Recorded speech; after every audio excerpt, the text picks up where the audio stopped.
Could give a fuck if you got the 40 at the house. Fuck around, I mean, have the 40 on me now. My big homie told me rap now, that's what it's more about. Hip hop being represented poorly in the South.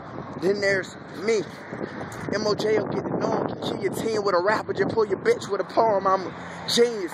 Nigga, murder how I wrote him.